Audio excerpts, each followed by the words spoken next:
Number 2 here on the final day of the Engine Performance Expo. Lake, we've got another great panel assembled. Mark is back, Jeff Havens, Chris Straub, who this is his place, by the way. Right. You are hosting us in a great way. Thank you so much. And Randy Neal, of course, is back. But we're going to talk about something that has kind of flummoxed a lot of people out there in the performance industry. And I don't know if we're going to solve their problems, but maybe some creative strategies on how to deal with supply chain, parts supply. Reality is we wouldn't be sitting here right now in January if we hadn't had supply chain challenges that made it where we couldn't get the engine done in time for the October Expo. So, but I think what the narrative needs to be, what did we do? We improvised. We adapted. We changed our expectations, said, hey, we're not just going to give up on the project. We're not just going to cut it short and not do what we intended to do. It may have gone a little bit different route than we wanted. We may have had some creative limitations, kind of like Tim was saying in the Liberty piece a little while ago. Hey, we can help you find a solution to get where you need to be. So we adapted, and we've done this, and in reality, things are kind of worked out better because as opposed to maybe just getting done what we wanted to get done with the initial vision, we actually set it up where, wait, we can do iteration after iteration. We can go back and do the things we wanted to do initially, and we can show the difference. So in a sense, I think the supply chain challenge creates opportunities as much as it is problems. Now, we want to be frustrated when you can't get the part you want to get and get it now, but there's other ways to think about it. I don't think it's all bad. We had one of these back in October, and we addressed some issues. Sure. So I think it was kind of also fitting to talk about now, okay, where are we now in January? What's changed since October? So I think that would be kind of the starting point for this discussion. All right, well, let's start off from your perspective, Mark. Like, how are you handling it? Like, your customers want X, you need to have it come in, stock it, factories. So tell me some strategies as you're evolving, right? Like, if things went down, I know the ports are open now 24/7. They're trying to fix the problem. Everybody, we know why this is happening. But how are you trying to solve your problem? Well, we definitely have two different challenges with different brands that we have. The Edelbrock side versus the comp side certainly is a little bit different. So with the comp side, I think in some ways it's easier because manufacturing a camshaft, we have a whole bunch of different cores sitting on the shelf. So we can grind, of course, a lot of different things on those cores. And sometimes somebody will call up and they'll want a part-numbered camshaft. Perfect example right now is hydraulic roller camshafts. Os-tempered iron cores are about impossible to get. But we can still grind that same camshaft on a 5160 or an 8620 core. Right. Now it costs a few dollars more, but we can get you the camshaft. Right. So in that situation, that's how we're kind of adapting with some of that. But there's other situations like some of our cylinder heads and manifolds. I mean, we're struggling to get aluminum. So we can't even pour it at the foundry to have a casting to manufacture a cylinder head. So in some ways, that's really challenging because we just don't have another option. Yeah, that's a really good point. Well, so let's kind of hold on that for a second. I think one thing we talked about was, okay, the boats. We know the harbors and it's the boats. It's not all the problem is the boats. I mean, it's the fact that it's material and that you have some other industries that maybe have pivoted to materials that we would normally use, and they're consuming that because they pivoted away from whatever they couldn't get their hands on or whatever, or their demand has gone up, so they've gone to other resources. So, I think that's a point we need to kind of talk about, that everything we're talking about isn't related to the harbor. It's not always about a boat that's the problem. No, absolutely. I mean, we have about this much stuff that comes from overseas, and I mean, none of it's cylinder heads or anything like that, but yeah, there's some situations where you just can't get the material, you can't get people to work. I mean, we all know that that's a problem, and there's 100 other things that stack on top. Well, let's talk about the people problem for a second, because you and I were having this discussion the other day. Yeah. It's not just about, people are lazy, they don't want to work. No, it's also that we had a lot of hardworking people that have been busting their hump for 18 months, and because, hey, you know what, the end of the calendar year is typically when people use it or lose it for vacation. Yeah. So you've had the last couple of months since the last expo, people taking vacation, which they earned and deserved and should have taken. I took some myself, right? So that slows things down. And then you throw in the COVID thing. If someone gets it, they got to be out. I mean, I don't think we had everybody at our shop at 100% for at least 2 months because of both of those situations. So everyone's doing their best to try to make it happen, but there just has to be understanding of the situation. Yeah. No, absolutely. I mean, there's just, as I said, things just stack on top of. It's tolerant stack. Yes, Plan exactly. it out. Just like building an engine, you know. Right. So, my best advice to anybody right now is if you want to build something, plan ahead as best you can. Right. I mean, you'll be able to get the parts. You're just not going to be able to phone and get them tomorrow. Right. So. That's the biggest challenge is just, you got to plan a little bit ahead. And I know, I was an engine builder for many, many years, and I know that we're not the best at planning, but that's really what you got to do. I mean, Chris, you definitely see that, I'm sure, a lot right now where you can't get stuff, so you just got to plan ahead or try your best to source different alternative pieces or well, and it's having an understanding of that and explaining that to the customers and stuff. I learned when GM went on strike, I was up at Silver Seal afterwards and stuff, and Jeff's dad explained to me then, one lost day of production at GM, okay, one day off is 4 days of lost production, okay? So I'm sure Edelbrock's probably got some subcontractors, okay? So if Edelbrock, let's say they're sending something out to be rim finished or something, well, what happened? You sent 100 of this to go out and be rim finished. Well, let's say that shop gets COVID. Well, they're down for 10 days. So now they're backed up 40 days because 4 times 10 is 40. So, and maybe that is a component that Edelbrock's got for something else, and then you need that. I'm telling customers now is if you want it by late summer, you better order it now. I had a gentleman that called me the other day. He says, well, when do you think you're going to get camshaft cores and lifters in? Because I'll order then. I said, if you don't order now you'll never get it. And I feel... Don't wait for it to be in stock. Right, don't wait for it to be in stock. Yeah. I need to get you on the list and get this right now. And traditionally in this industry, what we've seen is we get a barrage of orders. I think all of us do see it after the tax return checks come in. Okay, well, that's going to be a little bit of a change this year. Okay, and if the average hot rodder waits till the tax return check comes in, you may get it Christmas as far as parts go, because what COVID has done, the kids have got their new pool. Mom and the kids got the pool. Dad's got the yard looking the best it's ever been. I mean, you can't buy a John Deere riding mower out there, and everybody's yard's beautiful. So Dad's got the hot rod that he hasn't been able to work on in 5 years. Well, he went out and ordered parts. Right. We've all seen it. We've got record sales.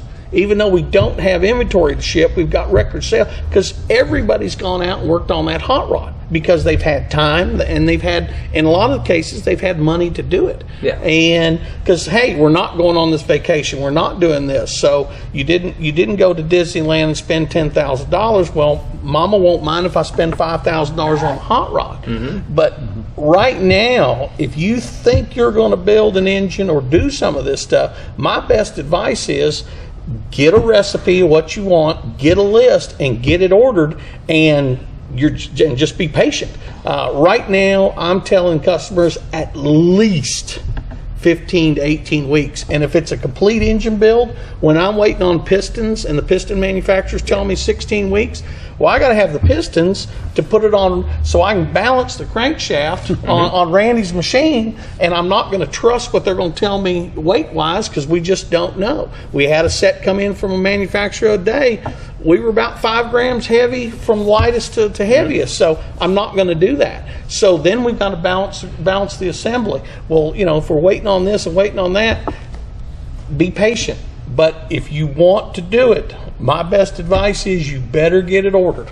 Yeah. So plan ahead. I mean, Randy, what do you see in terms of the machine building and supplies? Well, the interesting part about where we're at now in the industry is everybody's looking at inflation. It's on the news. They talk about it. But sometimes they come out and they say like 7% inflation. Well, let me give you a little clue here to give you some reality here. And a year ago, I could buy raw steel, which all machines would go from base, about 35 cents a pound. I'm paying $1.35 a pound. That's more than 7%. Yeah, I'm satisfied the government. I'm not Ben Schrader, but I can do that math in my head. Well, and the government skipped third grade math, so it's obvious that somewhere along the line there's some misconception. But bottom line is that we have to then, swallow some of that, but we also have to move the price up. Mm-hmm. Well, at the end of the day, though, it's supply-demand issues are critical. This industry, the one thing I always love about the performance industry is whenever things sort of go off cue, they just sit back and they say, look, hold my beer. I'm going to finish this thing out. I'm going to find a way. And that's what we're unique at. Right. Very unique. So we're problem solvers. Absolutely. That's when you talk about racers in general, there is a heart here. And I don't want to sit there and be silly, but the core of the racer, the DNA that's in there, what a unique breed. Right? Yes. And that being said, it's also a wonderful community. The friendships, the bonding, even the arguments, right, really take us to another level. And whenever we're looking at technology from the manufacturer side, that's a moving target. So we listen to end users. They say, look, I need this. And we say, okay, we'll do this. We develop the products, and the industry as a whole is really in survival in two ways. Number one, we need raw materials. Big deal. Not just steel, right, man? Oh, what about chips aluminum and things chips. like that for the salt? Because your balancer, what I thought was so neat, like you said, you take all the mental math out of it. It's already there. Yeah. So it's all touch screen, makes it easy. When Ben was sitting here earlier saying, listen, I never honed a block the old manual way. I only had a CNC. I'm like, dude, I don't ever want to balance anything the old way. I want your machine to balance so I can just push some buttons and let it go. But I know that touch screen is something, all the wiring and the chips and so how is that stuff going? Wasn't easy. Wasn't easy. Put it this way, it didn't happen overnight. In fact, the customer input are the ones that design the machine. We just, as technicians, go back and find a path to take the mental gymnastics out of the equation. Right. Time is money, right? So all manufacturers and everything we do, we have to attack accuracy, number one. We have to be repeatable, but more importantly, we have to be proficient. Right. Now, the technician, some of the skill sets that we used to have before, I got to tell you, there's a lot of voodoo in that concept. So what we've done is we've taken through the software and through the interfaces, we've taken the voodoo out. It's gone. Now, the average technician, and I joke about this, and I've said this before, a guy who's run a touchscreen monitor at McDonald's is overqualified to run some of the new technology we have now. And I'm not trying to belittle anybody. I just simply say we've worked that hard to get to that status. So this is what makes the industry a viable input for people that are looking for a career. It's great stuff. But going back to this supply-demand issue, listen, we will figure this out. These supply things, they're temporary. And I got to tell you, the one thing about it, as soon as I hear no from one supplier, I'm on the phone to the next one. Okay. And we don't lay down. Your no is not my yes. So that just means I'm talking to the wrong guy. So we move on.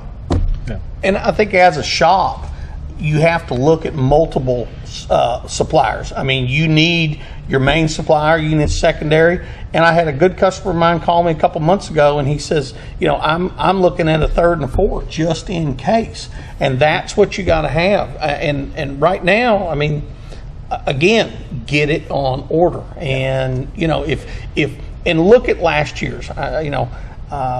I don't mean to say this in a mean way, but there's a lot of talented people in our industry, and a lot of times but they don't have a real strong business mind. But look at what you've sold in the past and buy heavy on that product if you can get it. Put it in stock and stuff. Right. I mean, it's terrible to have a $30,000, $40,000 engine that you're waiting on a set of $15 cam bearings for, and it is happening. But it's happening, and we got multiple bearing manufacturers in this industry and stuff. So it's not one person's fault or anything like that. But if you're building 50 engines a year and you're using 40 sets of cam bearings, my advice is you better have 20 on the shelf. Well, I think it goes back to that it's not 1920 Ford anymore, where they literally made everything themselves, right? This isn't just, okay, bunch of raw material shows up over here, finished product pops out, and we make everything ourselves, we have everything. We're all interrelated. And Jeff, where you are, you're probably the best to speak on the fact because you see how interrelated everything is. So talk about that a little bit, because maybe people don't understand how interrelated automotive aftermarket supply is with OE, and that if there's a hiccup at OE, we probably get cold. OE is very hot and cold, but at least the OEs are very honest with you. Okay. They will tell you it's 14 weeks, and they'll stick to that 14-week lead time. We haven't seen price fluctuations with the OEs because these contracts that they've negotiated go 2 years back and Right. 2 years forward. So we haven't seen the price changes on that type of Not as product. volatile. Not as volatile. But at least they're giving you honest answers of when product is going to hit the door. Mm-hmm. And we've tried to use that same model at Silver Seal when, to be honest with the customer, this is when it is, so they can go ahead and plan. And if they need a product, put it on order. We'll call you if it comes in. If you don't need it, cancel it at that point. But at least be honest with the customer at that point when ordering parts. It's better to tell them the truth that the it's going to be truth, 14 weeks, not say it's 2 weeks, Yeah. 7 times. Because that little that little widget may be holding up a $5,000 engine job for them. Well, I mean, I've seen it. I mean, Yeah. a little bitty tiny bearing that you're waiting for somebody else can hold up an entire thing. Exactly. And it's like, everything else is all done. We're waiting for one little bearing that's literally a 10-cent part. But once it gets in, then we can finish the rest of the job. More times I can count. Little things like that. Like I said, we have lots of things. Our EFI systems, all these kits and different things that we make.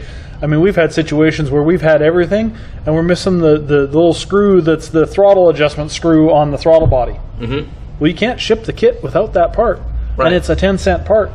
But we don't have that 10-cent part, so therefore we can't ship a $1,500, $2,000, $10,000 kit. Right. And it's a big challenge. And as large as you all are, because as far as everybody sitting here, you would be the largest group of companies. No offense, but if you need the same part that General Motors needs, General Motors is going to get the part before the Edelbrock Group's going to get it. Absolutely. And that way it works, and that's, Yeah, they're big, they're bigger.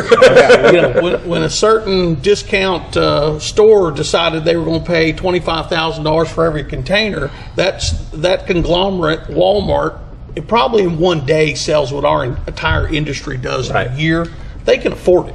We really, it's a lot of money out of our pockets. Well, that's part of, back to the port congestion, is the fact that you have very large retailers in the United States that have been working on just-in-time inventory, decided, that's out the window. Right. We're going to start filling up warehouses. We're going to stock on everything, because if you don't have it, you can't sell it. And now you go into a Lowe's or Home Depot, guess what? The shelves are full. You can get stuff. Well, that's because they've got warehouses packed and stacked with stuff. And I think that's one thing we need to look at. None of us have crystal balls here to understand what's coming in the future. But what are you guys hearing and seeing in terms of what's your plan? What are your thoughts, expectations of how long is this going to last? Is this a 6-month blip and then somebody say, well, I'll just wait this out and 6 months from now it'll all go away and then I'll buy my stuff?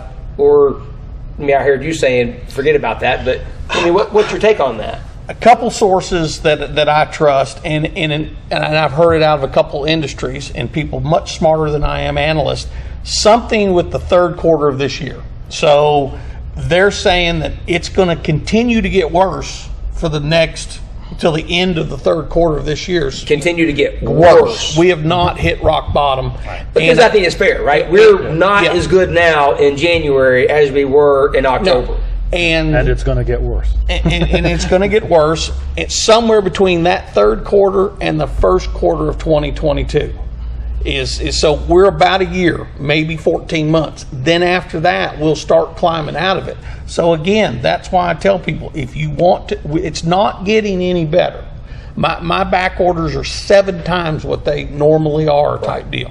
So that's what I'm being told. Somewhere we got somewhere between 9 to 14 months. Well, and I think even once that recovery starts to happen, and I agree mostly with what you're saying there with the time frame, but once we start to get better, it's still going to probably take another 12 to 14 months to even come close to recovering to get back to zero.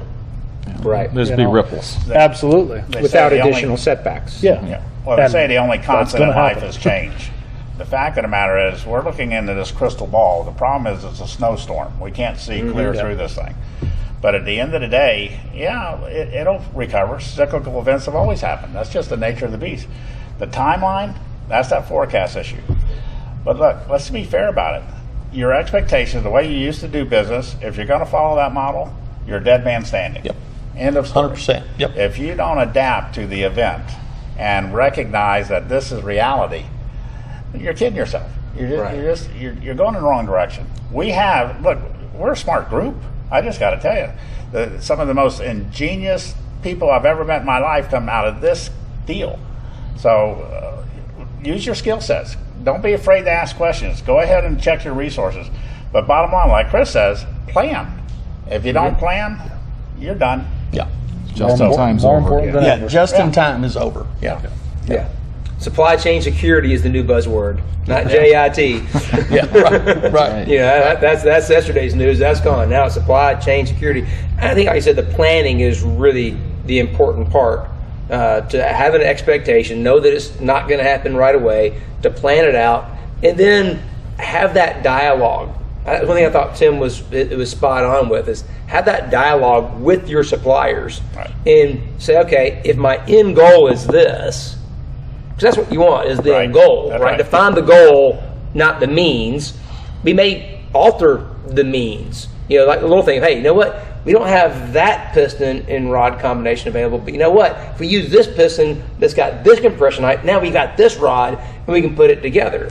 And maybe it might take some, bolting it in the mill and doing some work to it to get it to fit. I mean, but that's old school, right? I mean, that's how this was done for decades. That's true engine building. That's engine building. I mean, It's okay. That's engine building. We all need a Jimmy Barton in our backyard. Jimmy Barton made this thing happen. I mean, without Jimmy Barton, gonna make it happen. I got a Bridgeport, I got a lathe, and guess what? We're gonna get it done. I just need something that I can put in the Bridgeport, in the lathe, to make it fit. I mean, that was probably actually the most fun part of this. Me and Jimmy really had a great time. I've known Jimmy for a long time. I wish he could have been here today, but there's this thing called Speed Weeks in February.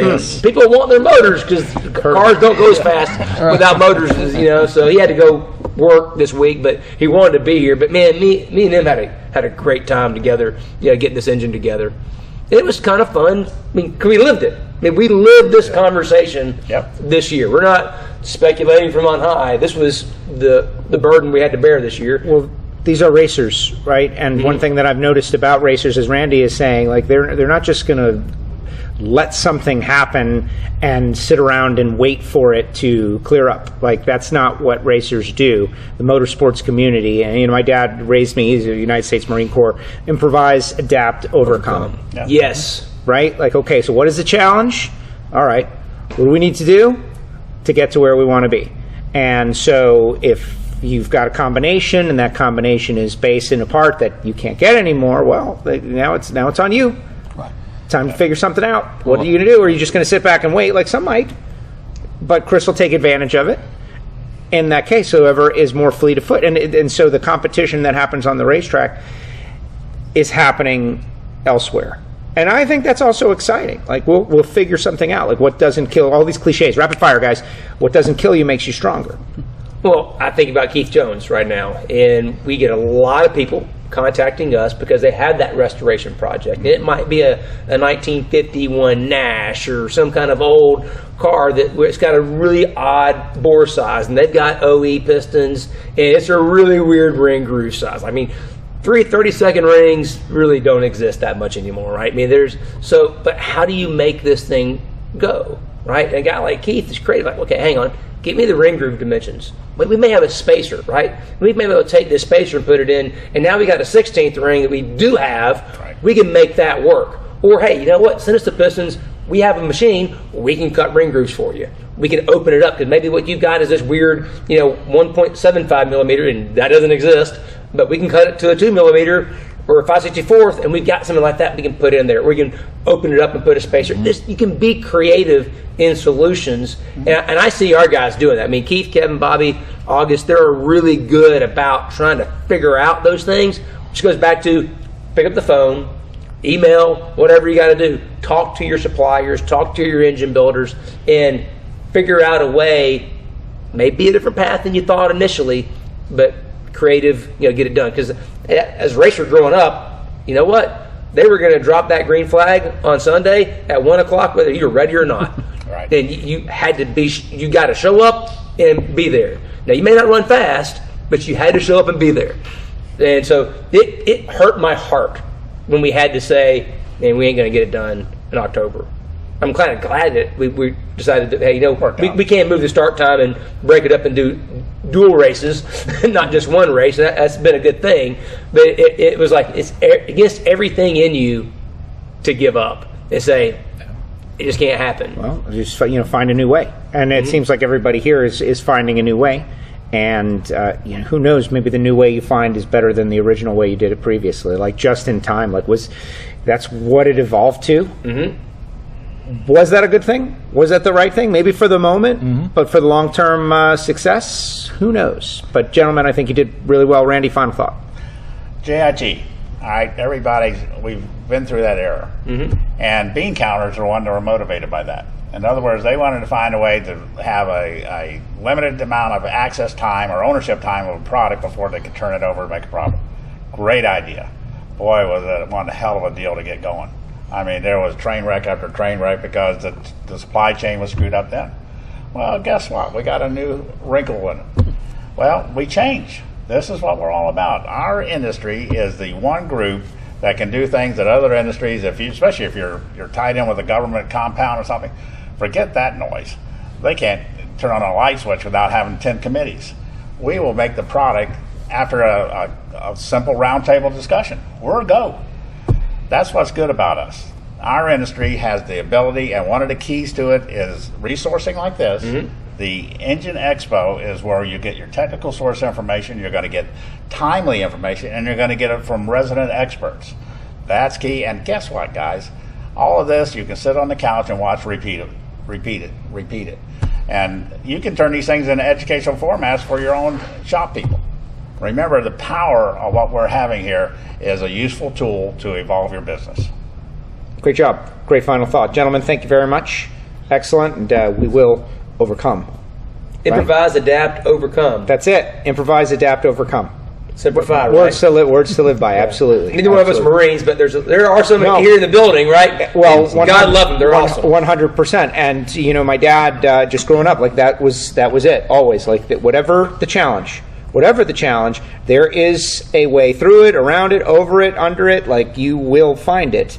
And even if you don't, right? Like you just keep that as your methodology, and things will work out. Mm-hmm. And like. That tenacity is, by the way, how much great success has come from that attitude. And so I'd like to throw that out there. And the racer mentality is the same thing. It is. Driven by success. Great job, gentlemen. Thank you very much. We're going to keep on keeping on. Right. And speaking of improvising, adapting, overcoming, we're going to do that. We're going to show you what we've actually hooked up, because so far it has been put together. It's been broken in A. We've hooked up the Pro Charger. So now this is big right here. This is like a now it's time to see Ben hit the switch and see how much power. Oh man, I can't wait. What a day, what a day, what a day. My brain is swollen. I've learned so much today. They told us, don't start cars. We are not going to listen.